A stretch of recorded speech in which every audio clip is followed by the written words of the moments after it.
اس کے پیش نظر میں ایک بات کر رہا ہوں ٹوڑے والوں سے، ساری خواص میں ہے۔ عزیزوں، آپ نے بڑوں کو دیکھا ہے، اعمال کی کمی نہیں ہے، الحمدللہ مسجدیں بھر جاتی ہیں، فرائض میں بھی نوافل کے بھی آتی ہیں، اعمال کی تو کمی نہیں، اور قلبی گہرائی کی کمیاں ہیں، معاملہ اسی پر ہے۔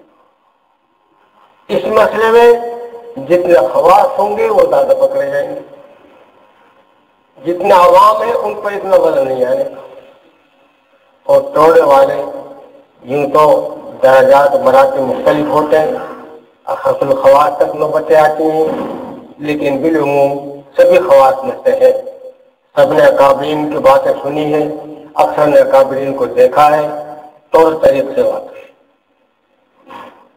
اس لیے میں خاص طور سے ایک بات کو ذکر کر رہا ہوں، یہ چیزیں نئی نہیں ہیں، اگر میں اس متعلق کوئی بات کہی جاتی ہے تو میرے اوپر بہت بزرگ پڑتا ہے۔ آپ حضرات سے ٹوڑے والوں سے ہم کیا تقریریں کریں، اللہ نے بڑی بڑی بزرگی ہستیوں کو آپ حضرات کے نظروں میں گزرایا ہے، ان کی بات مسائل کافی ہیں، اگر کوئی عبرت پکڑے تو ایک ہی بات زندگی کے لیے کافی ہوتی ہے، لیکن وذکر فإن الذکریٰ تنفع المؤمنین، قرآن پاک میں حکم ہے آپس کے نصائح کا، وعظ تذکیر کا ذکر آنا چاہیے، یہ نفع بخش ہوتا ہے مومنین کو۔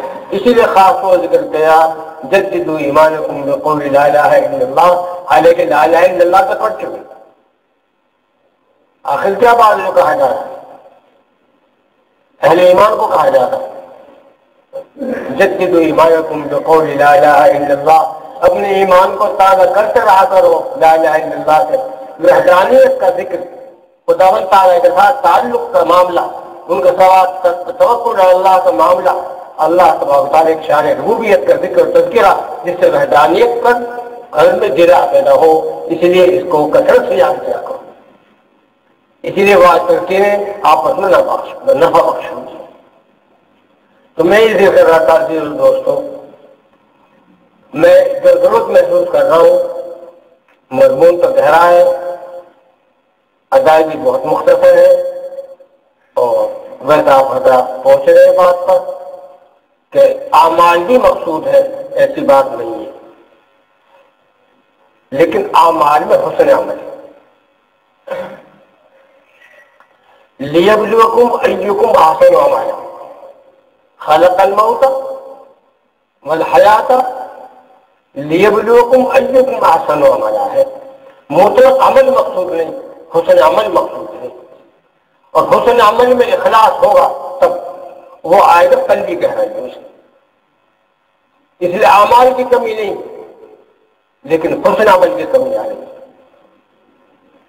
ہے۔ اللہ تبارک و تعالیٰ نے صاف فرمایا اس سلسلے میں کہ قلبی استعداد کی ضرورت ہے۔ ہمارا عملہ بہت سی چیزوں سے ناواقف نہیں، لیکن توجہ کی ضرورت ہے، اس میں عوام کا زیادہ دخل نہیں، عوام میں اناڑی پن ضرور ہوتا ہے، لیکن سستی و غفلت ہوتی ہے، اس کے علاج آسان ہے، اور قلوب میں کمی اگر آئی، خواص کو جس سے للکارا گیا ہے، اخلاق میں کمی آئے گی تو زیادہ پکڑے جائے گی، اس میں تحقیر آتی ہے، تحقیر اللہ تعالیٰ کے یہاں گوارا نہیں، تحقیر گوارا نہیں، گناہ پر اصرار ہو وہ گوارا نہیں، ندامت ہے ڈھیر ہو کچھ بھی حیثیت نہیں لینا ہے کہ ہاں اللہ کہیں معاف فرمانا۔ ایک روایت میں یوں آیا ہے، اللہ تبارک و تعالیٰ حدیث قدسی میں فرمایا کہ سارے صالحین میں سے ہو جائیں، جتنے بھی بنی آدم ہیں صالحین میں سے ہو جائے، کوئی گناہ نہیں کرے، فرمایا کہ میں ان کو ختم کروں گا، پھر دوسرے لوگ اس کے دل میں جاؤں گے تو گناہ کرے اور توبہ کرے، تو گناہ اور غلطی تو ہوگی۔ اللہ تبارک و تعالیٰ کو اصرار پسند ہے، گناہ کر کے اگر وہ رجوع اللہ کرے گا اللہ اس سے خوش ہوتے ہیں۔ یہ چیزیں قلبی گہرائیوں سے متعلق ہیں، اسی لیے میں بالکل علیحدہ سے بول رہا ہوں، وہ مضمون نہیں جو عام طور سے ہوتا ہے۔ میں اپنے سارے عزیزوں کو خاص طور سے اللہ تبارک و تعالیٰ ان اللہ لا ينظر الى صوركم ولكن ينظر الى قلوبكم، ہمارے پاس اچھے جبے خوبے ہو، اللہ میں ایک دھوکے میں نہیں جائیں، ہم دن رات نماز پڑھے، اللہ میں ایک دھوکے میں نہیں جائیں، اور اچھے جتنی بھی ظاہری خوشنمائیاں ایسے نہیں۔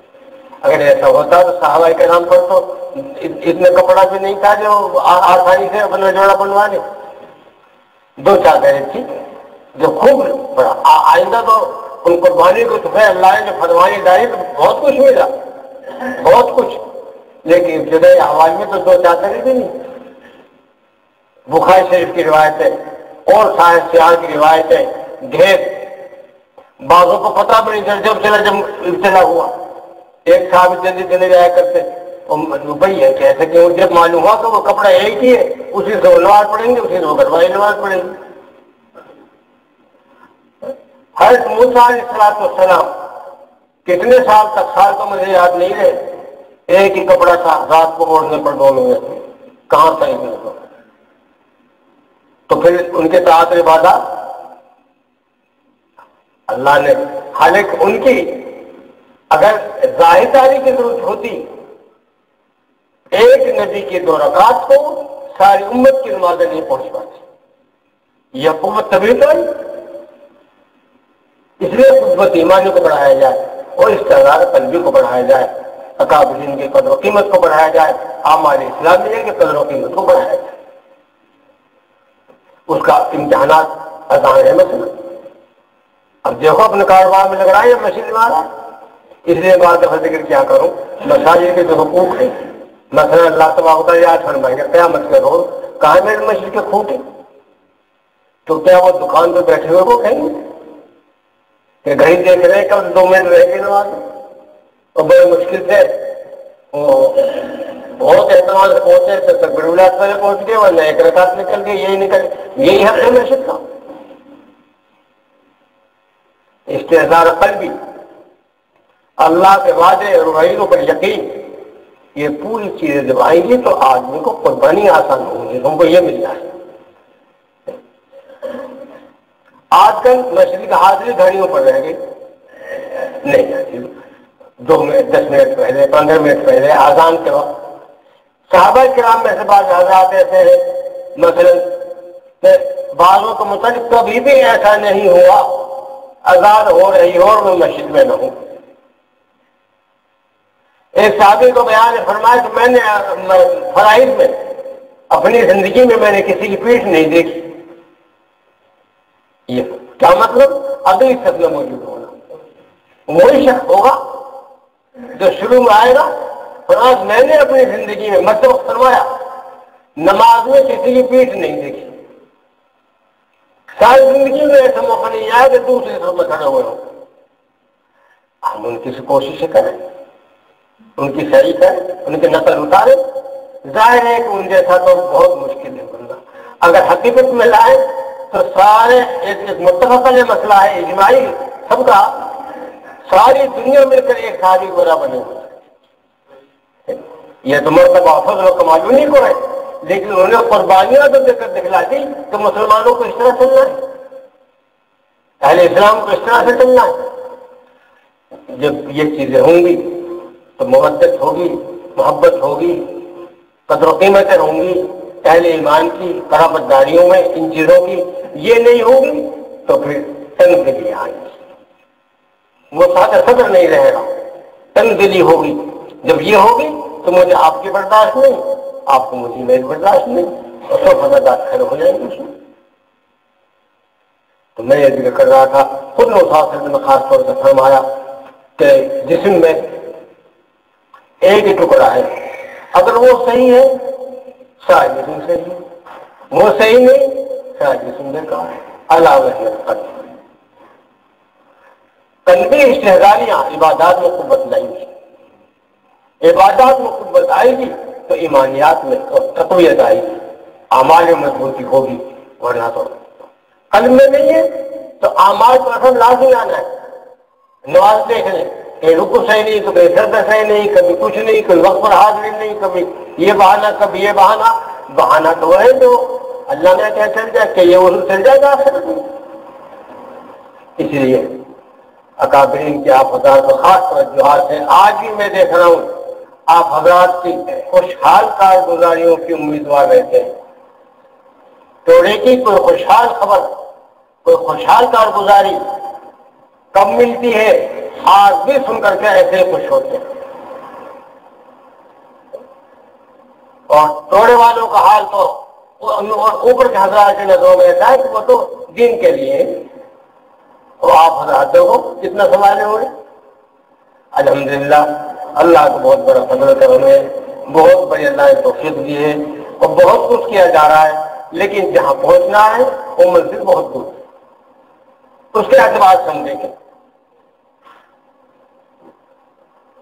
توڑے والوں پر تو بہت تھا.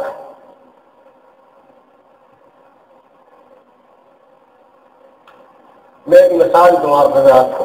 کسی زمانے میں جی تو میں بات کے لیے تھی ہوں حضرت رحمۃ اللہ علیہ، یہاں جو نوازا گیا ان بڑوں کی قربانیوں کی وجہ سے، تو میں دیکھ رہا ہوں حضرت کا فرمان توڑے پر صادق آتا ہے. فرمایا کہ جب ہجرت کا زمانہ آیا اور ان کا سنجم ابوبکر صدیق رضی اللہ عنہ تشریف لیتے رہے، ہجرت کی گئی، قبا پہنچے، قبیلہ بنی عمرو عوف میں قیام رہا، پھر مدینہ منورہ کو چلے. بہتوں نے چاہا کہ ہمارے یہاں قیام ہو جائے. آپ نے فرما دیا اونٹنے کو ان کا حال پر چھوڑو، یہ معمول من جانب اللہ ہے، جہاں بیٹھنی ہے اللہ میں کچھ منظور ہے وہ بیٹھے، کوئی کسی کو ہاتھ نہیں لگائے. بیٹھ گئی. ابو ایوب انصاری رضی اللہ عنہ کے حصے میں آیا ہوا، ہمیں کرو تیاری کرو. کہا تو میں نے تیاری کر چکا، انہیں دیکھ نہیں جھاڑ پھونک چکے، بستر لگ چکا، کوئی بھی کمی نہیں. چلو تشریف لے گئے. اور یہ ایسی بات نہیں تھی، یہ ابو ایوب انصاری رضی اللہ عنہ، آپ نے شاہ طبا کو سنا ہو. شاہ طبا بہت اپنے وقت کا بڑا بادشاہ تھا، اور مدینے والوں سے مجھے قصہ پر سنانے نہیں ہو، لمبی بات ہو جائے گی. مدینے والوں سے کوئی بات ہو گئی تھی، ان کے شہزادے گئے تھے، ٹکراؤ ہو گیا، مار گیا مدینے والوں کو ہاتھ سے، تو اجازت کریے چوری کرنی ہے مدینے کی. اس پر جب یہ لشکر کشی کی تو اس وقت کے علماء یہود نے کچھ فضائل مدینے کے بتلائے کہ آپ نہیں معلوم ہے کہاں جا رہے ہو، اور مکہ معظمہ کا تعارف کرایا. اس تعارف سے وہ جس کے پھر کتابوں کو دیکھنا، معلومات شروع کی، پھر یہاں تک پہنچے کہ صحیح معلومات تک پہنچ گئے. اور پھر نبی صلی اللہ علیہ وسلم کی قدر و عظمت جو کتابوں میں تھی وہ تو سامنے آئی. طائب ہوا اپنے ارادے سے، اور اتنے روز تقریباً 800 سال پہلے آپ نے فرمایا، عربی عبارت ہے، یا رسول اللہ میں آپ پر ایمان لانے والا ہوں، آج ایک واحد شخص ہوں جو آپ پر اسلام لا رہا ہوں. آپ اگر میرے حیات میں تشریف لے آئے تو جتنی مشقت اور عظمت ہوگی اسے کریں گے، اور اگر میرے حیات میں نیک میں پردہ دے رہا ہوں اور میں آپ کے لیے مکان بنوا رہا ہوں، مکان بنوا کر محل بنوا کر تیار کر دیا تھا کہ آپ تشریف لائیں گے تو یہاں ٹھہریں گے، اور بہت سے علماء کو ٹھہرایا. ان کے 40ویں پشت میں ابو ایوب انصاری ہے.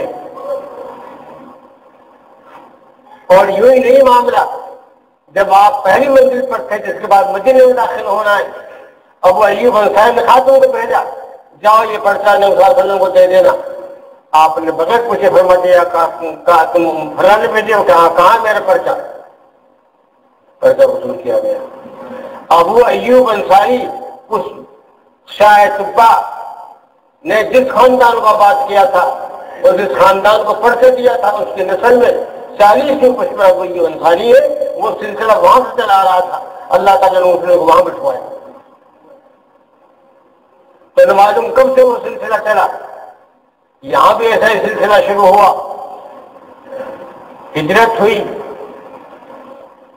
اونٹنی چلی اور چلتے پھرتے آ کر کے گھٹنے توڑے میں ٹیک دی.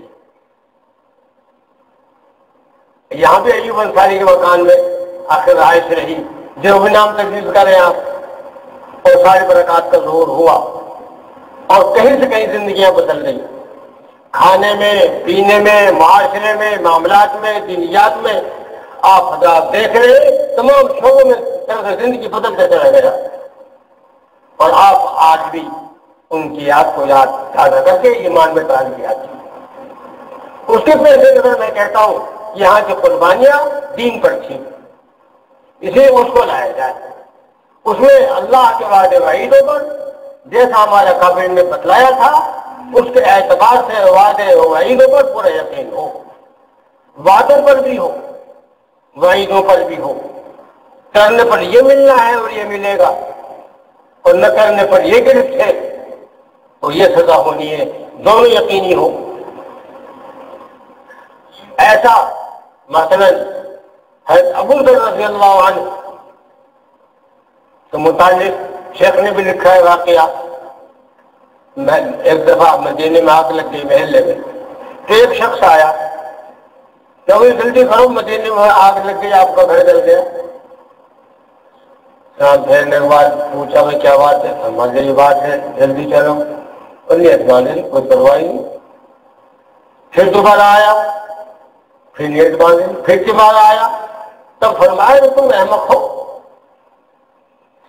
آپ کے روزات میں اشارہ کر کے فرمایا نبی صلی اللہ علیہ وسلم میرے آقا، میرے خلیل، میرے محبوب نے یہ بات بتلائی تھی مجھے، حسبی اللہ لا الہ الا هو علیہ توکلت وهو رب العرش العظیم.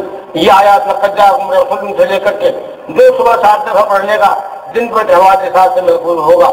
میں پڑھ چکا، میرا مکان نہیں جل گیا، میں اس کو پڑھ چکا. میرے آقا نامدار علیہ الصلوۃ والسلام فضیلت بتلائی تھی اور میں اس پر عامل ہوں. میرے گھر نہیں دلے غرض کیا. وعدوں پر اتنا پختہ یقین ہو کہ آج ایسا ہے تو ہمیں وہ اعتماد ہونا چاہیے کہ اگر رسول پاک علیہ الصلوۃ والسلام نے کوئی بات بتلائی ہے یا قرآن کریم میں کوئی بات آئی ہے وعدے کی اور ہم وہ اللہ نے اس کی توفیق بخشی تو پورا یقین ہو.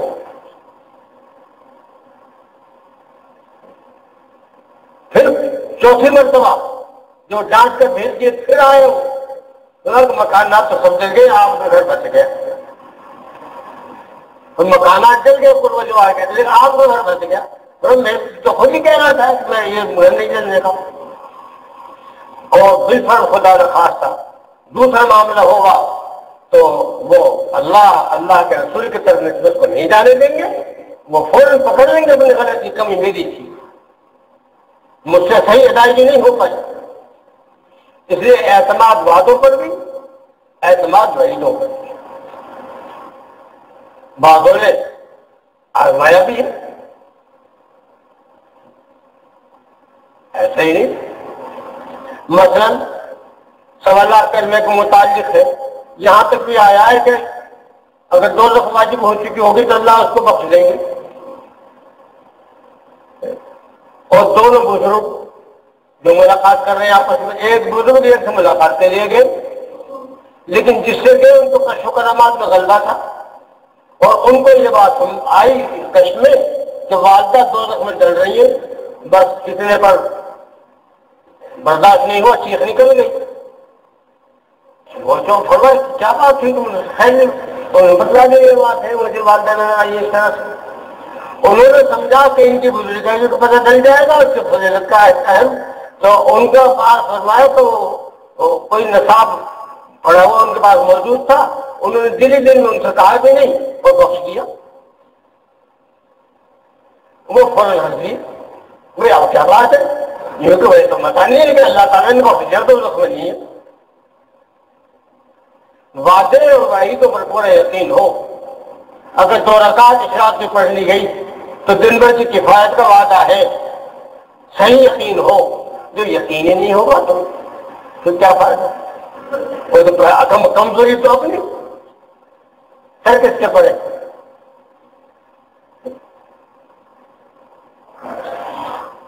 مشن مشہور ہے، اس کے متعلق کوئی چیز گم ہو گئی تھی تو گھر والے کرتے ناسو تم تو اتنا، انہوں نے کہا کہ اتنے خیرات کروں میں جب مل جائے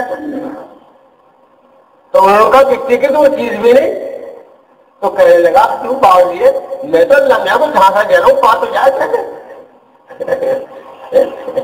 تو اس طرح سے تم ملے گی وہ چیز۔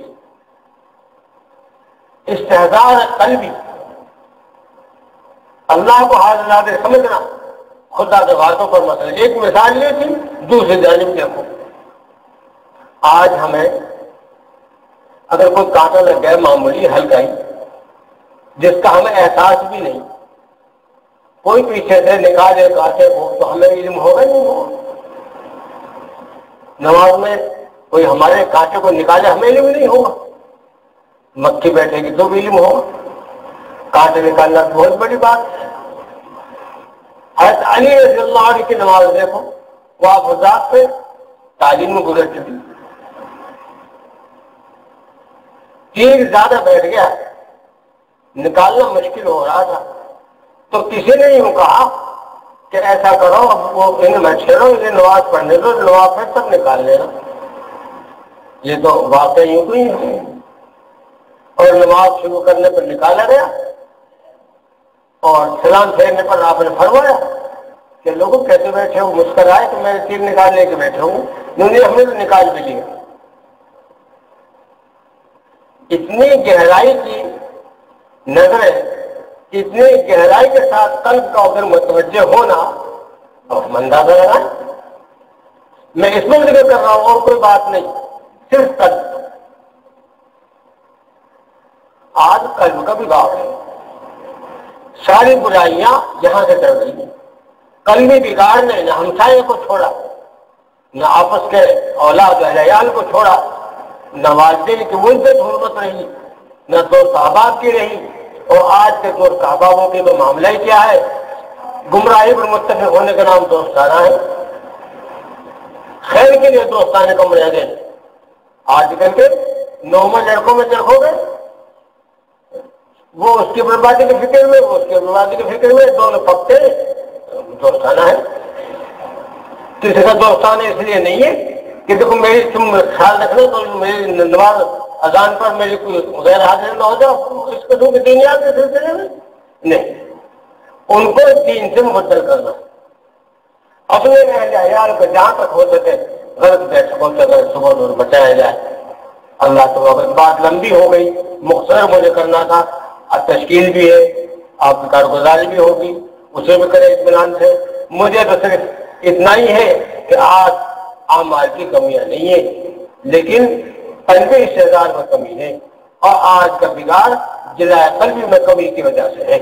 جو آپ نے صاف فرما دیا، قلب صحیح رہا تو سارا جسم صحیح رہے گا، قلب صحیح نہیں تو سارا جسم بگڑ جائے گا۔ اس کے بجائے آج نظر نہیں آیا، کل کو نظر آ جائے گا۔ جو خوراک کیڑوں کا کی غذا بن جائے،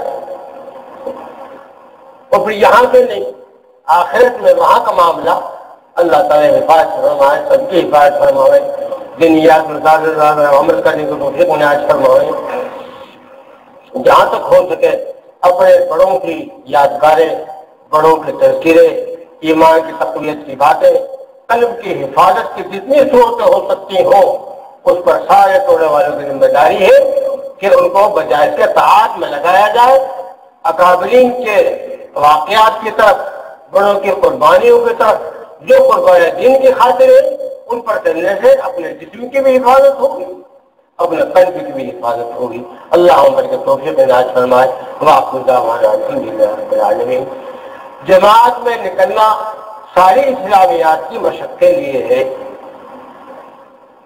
جماعت میں نکلنے پر یہ سوچنا کہ بس اتنی ذمہ داریاں ہیں، جب تک جماعت میں ہیں داخلے کی بھی دعا، خالی ہونے کی بھی دعائیں، سونے کی بھی دعائیں، کھانے کی بھی دعائیں، فلاحت پر بھی دعائیں، یہ دعائیں یہاں تو ٹریننگ ہے، فوج میں داخلہ ہے ٹریننگ کے لیے، اگر یہ چیزیں اپنے ایک مقام پر صحیح رہی تو سمجھو ہم نے کچھ مشق کی ہے، اور اپنے یہاں جا کر کے بگڑ گئی عزیز و دوست تو پھر مشکل ہے مسئلہ۔ اسی لیے تشکیل بھی پوری ہو اور اپنے ساتھیوں پر محنت بھی پوری ہو، اور اس سلسلے میں جتنی قربانیاں آپ ادا دے سکے، خاص طور سے جتنی جماعت والے ہیں، یہ نہیں کہ آج ایک دن کا قیام ہے، نہیں، آپ ایک دن بھی ٹھہرے، 2 دن کی ضرورت ہو 2 دن بھی ٹھہرے، پورا کام کریں۔ ان کاموں کی نبی خود حضرت رحمۃ اللہ علیہ میں اپنے کام میں سبھی نہیں کسی کی سنی ہوئی ہو، جمع ما جاء بہ النبی علیہ السلام تصدیق کے سلسلے میں کتابوں میں آتا ہے، تو ایک حضرت مولانا رحمۃ اللہ علیہ ان سے بہت سنا، حضرت فرمانے کا ہمارا مقصد لوگ یہ سمجھنے لگے کہ روزے نماز کی تعلیم ہے بس، فرمایا یہ تو ہماری الف بے ہے، یہ تو ابتدائی مراحل ہے۔ اور فرمایا جیسے نے فرمایا ہے ایمان کے سلسلے میں تصدیق جمیع ما جاء بہ النبی علیہ السلام، جن جن چیزوں کو نبی لے کر کے آئے ان تمام پر پابند ہونا، اس کا ہمارا مقصد جتنی چیزوں کو نبی لے کر کے آئے سب کا پھیلانا۔